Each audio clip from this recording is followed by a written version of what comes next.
What's up? I'm Alex, And I'm Pablo. We're from Chelsea Grin. and you're watching Grasser Production. Grasser Production for the third time today. I'm really proud to get the chance of interviewing Chelsea Grin. Hey, we're happy From- to be here. Yeah. So you're from Salt Lake City, Utah, right? That's the one. And you're headlining the Self-Inflicted European Tour 2017. How was it so far? Can you say anything about European fans? Yeah. I mean, I'll use yesterday as an example because it's the freshest in my memory. But it was just crazy. You know, it's the drinking age is younger here than in the States. So like younger kids could obviously drink, and I feel like people just go nuts at the shows. You know, like and in a good way. Like it's fun. It's a lot of fun. But it's crazy to see, like, you know, just bunch of drunken people partying to your music, you know what I mean? But it's a good time. It's great because they lose their mind and they have fun. They sing along, so I love it. But that's definitely the strong difference between here and the States. Mm-hmm. Yeah. All right, let's talk about your current album, Okay. Self-Inflicted. It sounds like you were going back to the roots because it's super heavy, aggressive, and I guess it's therefore also very life orientated. Am I right with that? Yeah, you pretty much nailed it. We Great. with the last few with Evolve and with Ashes to Ashes, we kind of took a little technical turn to, you know, just kind of explore that realm of writing. But when it came down to it, we realized that we really just like playing really heavy music. So when we were writing Self-Inflicted, we just wanted to write stuff that was going to be heavy and very drivey and fun to play live. And that's kind of how it all came together. Mm-hmm. So how would you describe your writing process compared to Ashes?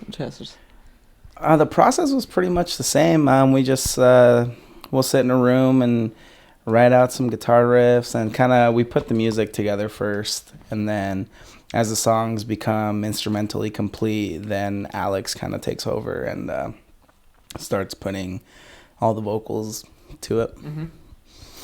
And yeah, I mean, the biggest difference was just what we all wanted to we just wanted it to be really heavy and not so technical.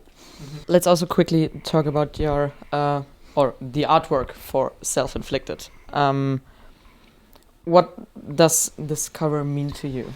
Honestly, you know, like we came up with the name of the album like pretty late on, like pretty much almost at a deadline, and we were, you know, still looking for artwork, and our manager actually just found like the girl's face like before all the mutilation and stuff, like it was just like a model, like, and it was just like artwork for sale, and it was just a picture of this girl's face, and he purchased it and you know, added the deformities and stuff, and he sent it to me, and as soon as I saw that, I was like, perfect, because as originally, like, my kind of idea for the Self-Inflicted, I kind of wanted something along the lines of someone looking at themselves in the mirror, and what they saw back was just like a hideous creature, you know, kind of like a whole like what you think of yourself and what you truly are type thing. So that kind of still like represented it, because the half the face was like, you know, like what people see, and then the other half is what you think of yourself, or you know, kind of like adds to the lines of like, you know, depression and like stuff like that, which is touches on like what some of the lyrics are about and stuff too. So All right. pretty cool. Yeah. Yeah. Your former guitarist, Jason Richardson, he became a solo artist and a YouTuber. When did you realize that you had to split ways? Pretty much. I think it came down when we started writing Self-Inflicted. Mm-hmm.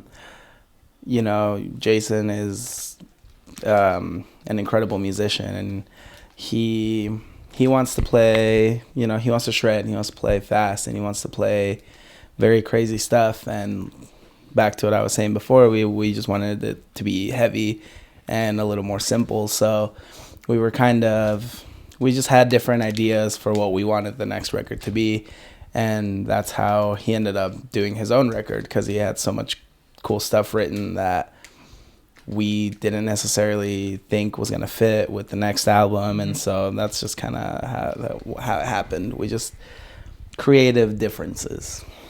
Okay. But he's doing great, and we've all remained on good terms with him, and wish him the best of luck with the solo career. It looks like it's going really, really well too. So maybe he'll come over here soon. Yeah, let's see. All right. Yeah, let's speak about your music video for Broken Bonds. It's mainly about, so I would say it's mainly about not giving a fuck about your fake friends, you could call it. Pretty much, yeah. Can you tell me a bit more about it? Yeah, I mean the song, like all the other songs on Selfinflicted, you know, I wrote the lyrics about, you know, real life instances and stuff, and you know, that song is, yeah, like you said, like, you know, like fake friends, you know, like, you know, relationships, you know, like the whole spiel of just, you know, all the terrible people you've had to come across in your life who have like hurt you or, you know, all that. And it's just basically saying, fuck you. So. When it comes to your three guitarists thing, we all know bands such as Periphery or Whitechapel, which also do the same thing. And Periphery say that it makes the songs sound more full, but compared to that, it also makes it trickier to mix it live. Yeah, totally. So how did you come up with that idea, and how difficult is it not to maybe overplay your songs? Yeah, I mean, originally, when we started, we only had two guitarists, and you know, we were just really trying to find ourselves as a band, and we got the whole three guitarist thing, like a lot of the reason why, because we wanted like our friends in the band, you know, we just wanted like more people in the band, and like, you know, like obviously it was, you know, heavier to have three guitarists and stuff, and then, you know, like we were all really young, like when that was going on, and then from then we started to actually, like at first, like I said, it was just like for heavy aspects to have more homies in the band, and then, you know, we started to actually take advantage of having three guitarists and like adding like, you know, three different parts and stuff like that. So All right, cool. Let's talk about vocals. So you're doing like high and low screams, in addition with low screams again, I guess.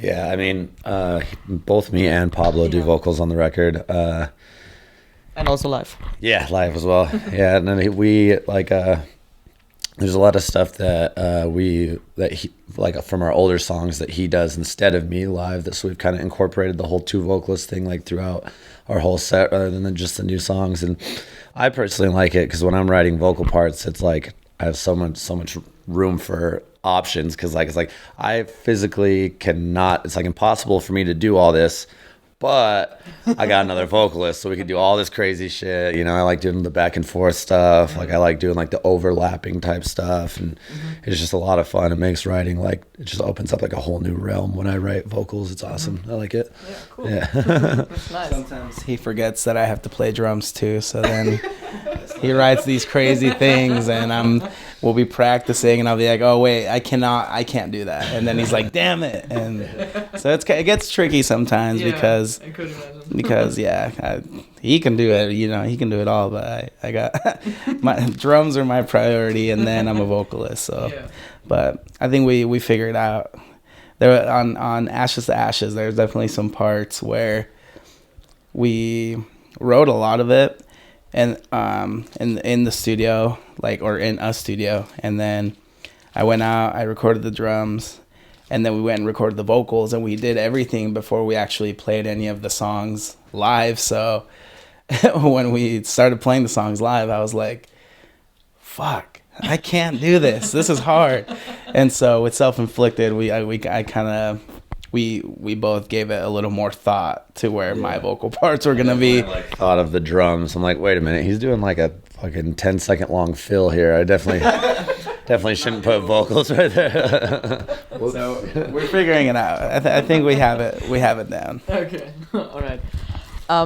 One of your three guitarists, Dan, he recently announced that he had been accepted to study at the School of Medicine in Utah. Yeah, University of Utah. To actually become a doctor, right? Do you think that this will maybe have an impact on your band? No, not really. I mean, he hasn't really been touring with us for the past couple of years anyway, because he's been, you can't just like jump into medical school. You have to do a lot of schooling beforehand. So obviously he was really busy with that, you know what I mean? So we've already we already knew this was coming. We've already adjusted to it, and we already we're still going the same. We're still doing the same thing we were doing. So you're cool with it? Yeah, it was it was a good like I said, we had a lot of warning, and we knew this was going to happen. So we've already been kind of going. He did Warped Tour with us this summer, but before that he hadn't toured with us in a couple of years. Yeah, he's toured with us since he told us that he was going to be a doctor. I think it's only been Warped Tours because he, school's out in the summer, so he comes and tours in the summer. But yeah, it's been something that we're kind of already used to him not being around, but we still see him at home and hang out with him and stuff. Yeah. But yeah, he's on to some crazy things now, which is cool. Is there anything that you would recommend newcomer bands when you're thinking a few years back? You just gotta be annoying pretty much. You gotta really push yourself out there, things are a little bit different now than when I was first starting this band. MySpace, the whole MySpace music thing was incredible. I don't know why Facebook hasn't tried to replicate that, because when I was younger, I'd go to a band that I liked, and then I'd go to their top 8 and click on all those bands and listen to that, so. But with our music, we recorded our self-titled EP ourselves, paid for it all ourselves.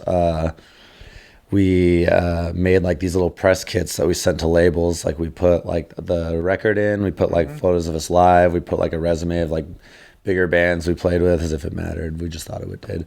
And we spray painted it all gold so it would stick out, and we mailed it off to a bunch of different labels. And then, we just started booking our own tours, and it was just small stuff, and eventually word got out and we started picking up traction. So you just really got to do everything yourself for the first little bit. You got to really grind. You got to really, like I said, just force yourself out there. And then, hopefully the right person picks you up. Be lucky enough to. Yeah, exactly. There really is a lot of luck involved, but hard work pays off as well. Yeah, so absolutely. All right. So last question for today. What can your fans, besides this tour, expect of you in 2017? Are you allowed to give away any surprises right now?